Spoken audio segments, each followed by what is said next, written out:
All Eyes on Me. It comes out, it goes gold the first week. How was it like being around Tupac at the highest point of his career?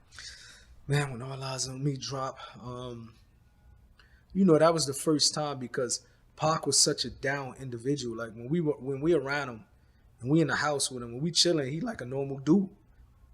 But when we walk outside and we in the mall and you see them got to shut the mall down because hundreds of people are screaming and following him, and I realized like this dude is a star. You know what I mean? And he handled it in a good way. He was very respectful towards the people. I learned a lot from Pac, how to deal with people and never let fame get to your head. You see a lot of people who say Pac was changing, and he one day he's this way, and one day he was that. That's human beings. Everybody's like that. You catch anybody in a bad mood, you're gonna get a bad reaction. So when you see these people saying, well, when I first met Pac, he was nice, and 3 months later, when he came to Death Row, he was mean. No, bro, that's Pac always been that way. You know what I mean? But the one thing that I learned from him is that the respect you give the people, like the how he dealt with his fans, he was very respectful to the people. You know what I mean? If they come and 100 people want to ask for an autograph, Pac would never say no. To the point that he used to have to tell us, like, listen, I have a schedule. I can't say no to the people, so you guys got to be the one to say, yo, Pac, we got to go. You know what I mean? Y'all got to be the ones. So that's how we learned these things from him. Speaking of fans, man, I seen an interview from Marv James, and he told a story about how somebody told him that Tupac spit on a fan. I personally don't believe that, but that's what he said. How you feel about that? I don't think I ever seen it, but I don't think Pac would ever spit on a fan. Man, trust me, because Pac put me in my place because of that. I remember we was in, I think Ohio when we was on a tour, and I said something disrespectful to one of the fans, and Pac put me in my place. So for someone to say Pac spit on one of his fans, nah, nah, nah. You know what I mean? Because Pac used to emphasize to us like these are your fans, these are the people that's buying your records, these are the people that if it's not for them, you guys will not have no voice or you guys won't have a platform. I can't see Pac spitting on a fan, never. What was the difference you seen in Tupac popularity before he dropped All Eyes on Me and after he dropped All Eyes on Me? I would say, man, night and day. Pac, but you got to realize before Pac went to Death Row, he was already a star. He was Right, already a right. movie star. He was already selling millions of records. I think when he went to Death Row, they just pushed him more than any other record label. Interscope didn't push him like that. So they took Pac on a whole nother level. They had Pac just riding around in Rolls Royces in LA and billboards all over LA. So his presence you felt his presence in LA. And he came home representing the West Coast. So, he felt at home in the West Coast. The love that the people showed him out there. You know what I mean? It was on another level. Yeah, man. I heard when All Eyes on Me came out, it was the number one album in the country, go the first week and all that. And I heard Tupac was still moving around LA, driving around LA with no security, just acting like a regular person. You know what? A lot of people don't know. Bro, Pac used to try to lose his security. Like, Suge made sure he had security. And Pac purposely used to, like, if they running late, he'd just dip out. And Suge used to always say, Pac, you cannot be running around without security. You forget who you are. Like, Pac used to dip him. He's a ghost of security all the time. He didn't like nobody to trail him.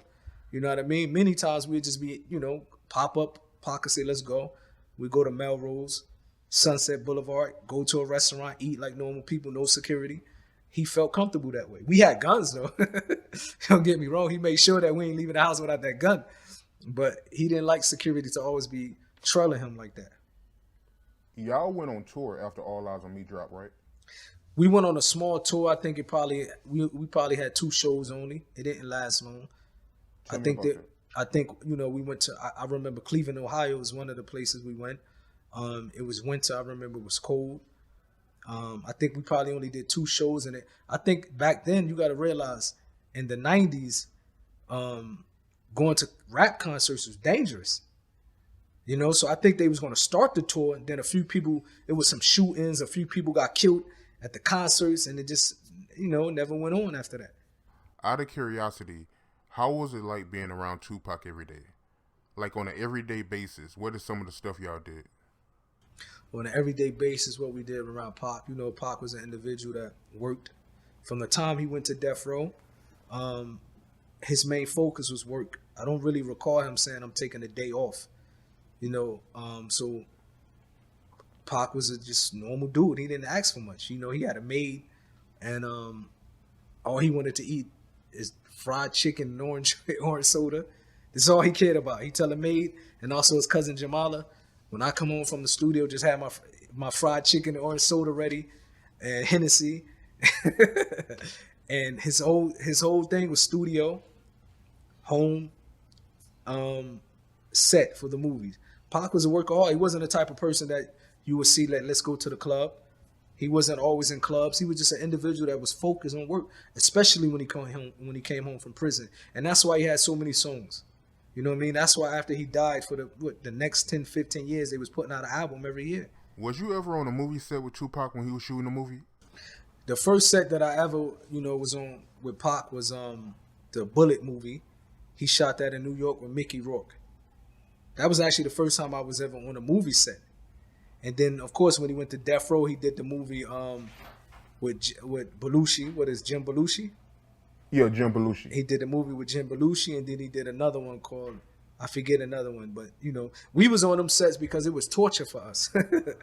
Pac was the type, we'd leave the studio late at night, and he have to be on a movie set at 5 a.m. And you not sleeping in his house. Pac ain't like he going to the movie and y'all just sleeping in my mansion in Calabasas. He used to say, I'm going to be up at 5 a.m. to leave. Everybody be ready to leave at 5 a.m. Then we got to go into the movie set and chill in the trailer with him.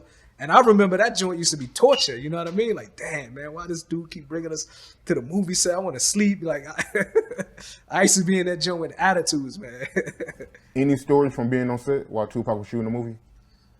Just his focus, just stories, just watching him being a focused individual, just, very focused. He took everything he did serious.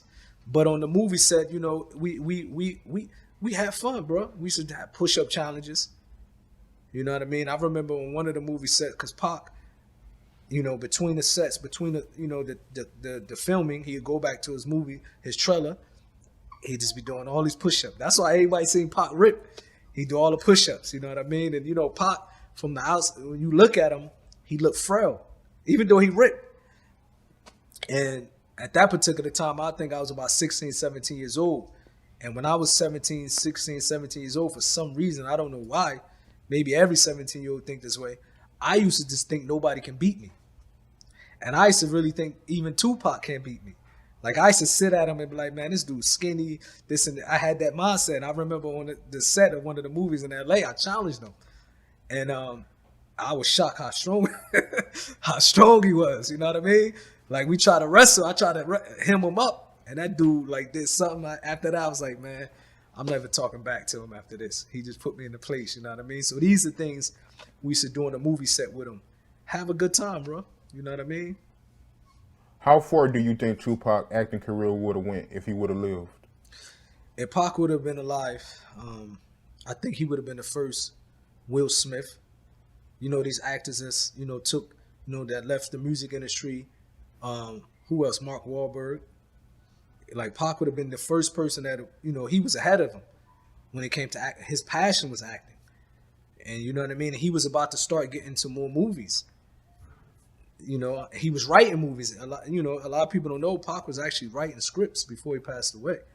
So he was going to get into that. I think he would have been the first Will Smith. Like, when you talk to these kids right now, they don't know Will Smith was a rapper. They just look at Will Smith as their favorite actor. Pac was he was ahead of them, man. I think he would have been getting $40, $50, $30 million movie deals, man.